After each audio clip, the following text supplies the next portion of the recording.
Hey, I'm Dave. Welcome to my garage. मैं हूं Dave Plummer, एक रिटायर्ड सॉफ्टवेयर इंजीनियर जिसने MS-DOS और विंडोज 95 के दिनों से माइक्रोसॉफ्ट के साथ काम किया है। और आज हम बात करने वाले हैं टेक की दुनिया में शिफ्ट के बारे में, चाइना के open source AI model DeepSeek R1 के रिलीज के बारे में। इस चीज को मार्क एंड्रेसन ने एक स्पुटनिक मोमेंट बताया। जैसे 20th सेंचुरी में स्पुटनिक के लॉन्च ने अमेरिकन टेक डोमिनेंस को चैलेंज किया था, वैसे ही 21st सेंचुरी में डीपसीक R1 ने भी सबको सोचने पर मजबूर कर दिया। काफी सालों से हम सबको लगता था कि AI की रेस सिर्फ ओपन AI, एंथ्रोपिक जैसे बड़े प्लेयर्स के हाथ में है। लेकिन अब चाइना ने सिर्फ एंट्री ही नहीं मारी, बल्कि सबकी एक्सपेक्टेशंस को पीछे छोड़ दिया। अगर आपको AI इनोवेशन और ग्लोबल टेक कंपटीशन में थोड़ा भी इंटरेस्ट है, तो आपको यह समझना जरूरी है, डीपसीक R1 क्या है, इतना खास क्यों है, ये सिर्फ हाइप है या फिर सच में रियल डील है, और दुनिया के फ्यूचर के लिए इसका क्या मतलब निकलता है। चलो शुरू करते हैं। सबसे पहले बात करते हैं उस पॉइंट की जिसने पूरी इंडस्ट्री को हिला दिया और कंपनीज जैसे एनवीडिया और माइक्रोसॉफ्ट के स्टॉक्स को नीचे गिरा दिया। डीप सीक R1 सिर्फ ओपन AI के GPT-4 जैसे टॉप अमेरिकन मॉडल्स के बराबर ही नहीं, बल्कि उनसे बेटर भी परफॉर्म करता है, और वो भी सस्ते में। रिपोर्ट्स के मुताबिक सिर्फ $6 मिलियन के अंदर। जब आप इसे कंपेयर करते हो उन टेंस ऑफ बिलियंस से जो यहां लग चुके हैं सिमिलर रिजल्ट्स पाने के लिए, और वो $500 बिलियन टारगेट वाली बात, ये काफी शॉकिंग है, क्योंकि चाइना सिर्फ ये नहीं कह रहा कि उन्होंने ये सस्ता बनाया, बल्कि उनके पास एनवीडिया के चिप्स भी नहीं थे। अगर ये सच है, तो ये ऐसा है जैसे किसी ने पुराने कार के पार्ट से एक फेरारी बना ली हो। और अगर आप खुद अपने गराज में फेरारी जैसी चीज बना लो जो असली फेरारी जैसी ही चले, तो सोचो असली फेरारी की कीमत का क्या होगा। बस कुछ वैसे ही सीन है। तो डीप सी कार 1 है क्या? ये एक नया LLM है जो अपने साइज से कहीं ज्यादा परफॉर्मेंस देता है।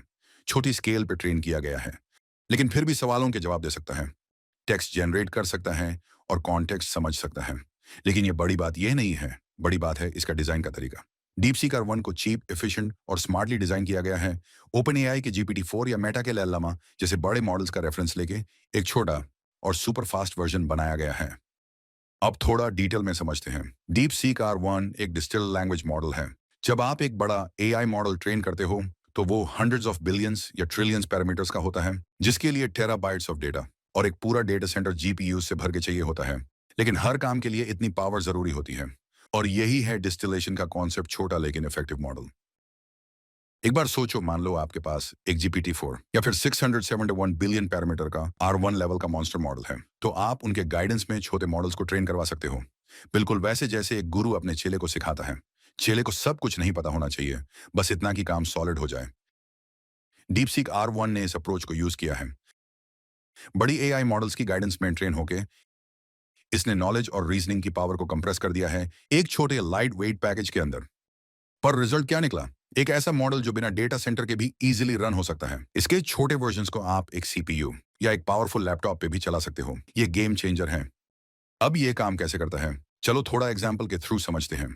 मान लो एक बड़ा AI मॉडल है जो एस्ट्रोफिजिक्स, शेक्सपियर के प्लेज और पाइथन कोडिंग सब कुछ जानता है। अब डीप सीक R1 उसकी रॉ पावर को डायरेक्टली कॉपी करने की जगह उसे मिमिक करता है, अलग अलग टाइप के सवालों और सिनेरियोस के लिए।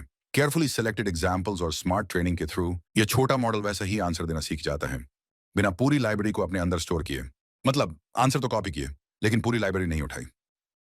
और यहाँ पे बात और भी इंटरेस्टिंग हो जाती है, क्योंकि डीप सीक सिर्फ एक सिंगल लार्ज मॉडल पर डिपेंड नहीं हुआ, बल्कि मल्टीपल AIs का यूज किया, इंक्लूडिंग ओपन सोर्स मॉडल्स जैसे मेटा का LLM, ताकि ट्रेनिंग के वक्त अलग अलग पर्सपेक्टिव्स और सॉल्यूशंस मिल सकें। इसे ऐसे सोचो जैसे एक्सपर्ट्स का पैनल मिलके एक ब्राइट स्टूडेंट को ट्रेन कर रहे हो, अलग अलग आर्किटेक्चर्स और डेटा सेट्स के इनसाइट्स कंबाइन करके। डीप सीक R1 एक ऐसी रोबस्टनेस और एडेप्टेबिलिटी अचीव करता है जो इतने छोटे मॉडल में बहुत रेयर होती है। अभी कुछ कहना जल्दी होगा, लेकिन मॉडल का ओपन सोर्स होना, इसका मतलब ये है कि कोई भी बायस या फिल्टर्स अगर मॉडल में हैं, तो वो पब्लिकली पकड़े जा सकते हैं। मतलब जब मॉडल ओपन सोर्स होता है, तो ऐसी चीजें छुपाना मुश्किल हो जाता है। वैसे भी मैंने सबसे पहले टेस्ट के तौर पे डीप सीक से पूछा कि वो फेमस फोटो कौन सी है जिसमें एक आदमी टैंक्स की लाइन के सामने खड़ा है, और उसने सही जवाब दिया। तियानामेन स्क्वायर प्रोटेस्ट, फोटो का इंपॉर्टेंस, किसने फोटो ली थी, और सेंसरशिप के इश्यूज तक बता दिए। हाँ, लेकिन वो ऑनलाइन वर्जन है डीप सीक का, वो अलग हो सकता है, क्योंकि मैं इसे ऑफलाइन यूज कर रहा हूँ, और चाइना के लोग जो यूज कर रहे हैं वो भी अलग हो सकता है। लेकिन ये पब्लिक वर्जन काफी सॉलिड और रिलायबल लग रहा है। पर ये सब इतना इंपॉर्टेंट क्यों है? सबसे बड़ी बात, ये AI को यूज करने का बैरियर काफी कम कर देता है। LLM के लिए अब इंफ्रास्ट्रक्चर या अपना न्यूक्लियर पावर प्लांट की जरूरत नहीं है। आप छोटे सेटअप से भी काम चला सकते हो, बिना पैसा खर्च किए। छोटी कंपनीज, रिसर्च लैब्स या फिर एआई के साथ एक्सपेरिमेंट करने वाले लोगों के लिए ये गुड न्यूज़ है। वैसे मैं इसे रन कर रहा हूँ हमारे AMD थ्रेडरिपर पे, जिसमें है NVIDIA RTX 6000 GPU with 48 GB VRAM, और मैं इसका सबसे बड़ा 671 बिलियन पैरामीटर मॉडल भी रन कर सकता हूँ। फिर भी ये 4 टोकन्स पर सेकंड से ज्यादा जनरेट करता है। और 32 बिलियन वर्जन भी मेरे मैकबुक प्रो पे चल रहा है। जो छोटे मॉडल्स हैं वो तो ओरिन नानो जैसे डिवाइस पे भी चल जाते हैं, सिर्फ $249 में, लेकिन बजट में प्रोडक्ट्स बनाने के रिस्क भी होते हैं। सबसे पहली बात यह है कि छोटे मॉडल्स को वो डेप्थ ऑफ नॉलेज नहीं मिलती जो बड़े मॉडल्स के पास होती है। इनमें हेलुसिनेशन होने के चांसेस ज्यादा होते हैं, मतलब कभी कभी ये कॉन्फिडेंटली गलत जवाब दे देते हैं, और इनका परफॉर्मेंस स्पेशलाइज्ड क्वेरीज में थोड़ा वीक हो सकता है। और दूसरी बात, ये छोटे मॉडल्स ट्रेनिंग के लिए बड़े मॉडल्स पर डिपेंडेंट हैं, मतलब जितने अच्छे उनके टीचर्स होंगे उतना अच्छा ये परफॉर्म करेंगे। अगर बड़े मॉडल्स में एरर्स होते हैं तो वो छोटे मॉडल्स तक भी आ जाते हैं। और फिर स्केलिंग का भी इश्यू है। डीप सीक की एफिशिएंसी तो इंप्रेसिव है, लेकिन इससे पता चलता है कि हर चीज का एक ट्रेड ऑफ होता है। जब तुम कॉस्ट और एक्सेसिबिलिटी पे फोकस करो तो डीप सीक R1 शायद कटिंग एज कैपेबिलिटीज में बड़े प्लेयर्स से compete ना कर पाए, लेकिन इसका अपना एक स्ट्रांग पॉइंट है, ये प्रैक्टिकल और कॉस्ट इफेक्टिव है। कुछ हद तक ये अप्रोच मुझे पर्सनल कंप्यूटिंग के अर्ली डेज की याद दिलाता है।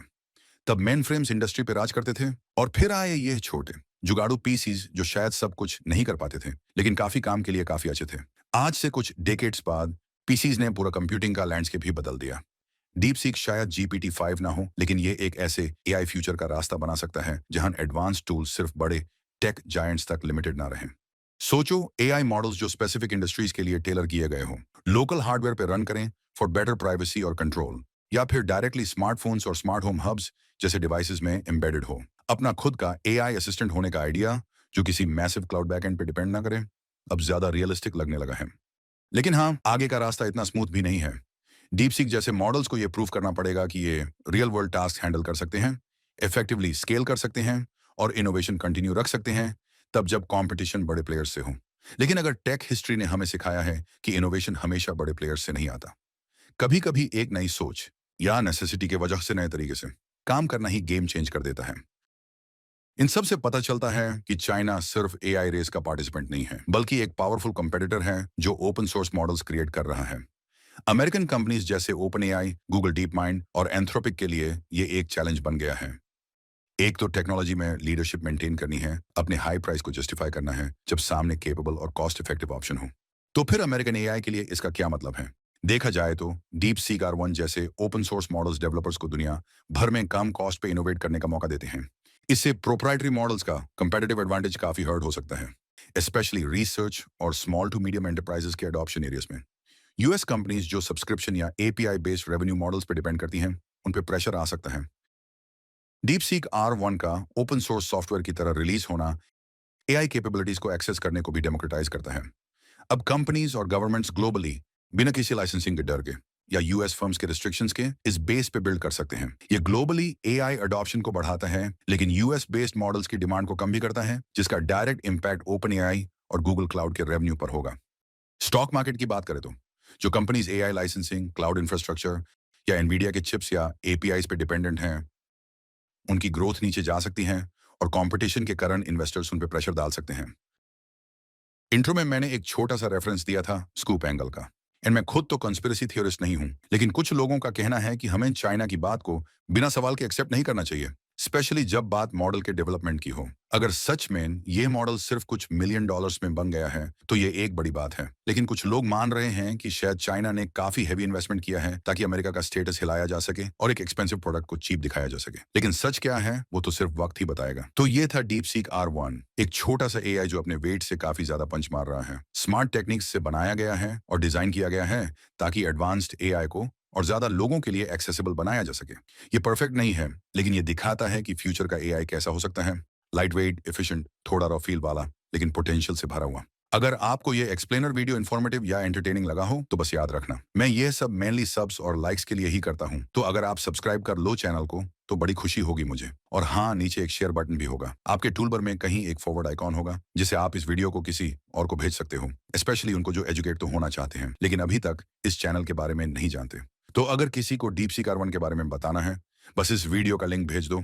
अगर आपका इंटरेस्ट ऑटिज्म स्पेक्ट्रम से रिलेटेड टॉपिक्स में है तो Amazon पे मेरी बुक का फ्री सैंपल देख सकते हो। इसमें मैंने सब कुछ लिखा है जो मैं अब जानता हूं, जो काश मुझे पहले पता होता। उम्मीद है अगले वीडियो में आपसे फिर मुलाकात होगी, यहीं पे डेव्स गराज में। Do it, Glenn. Do it. Do it.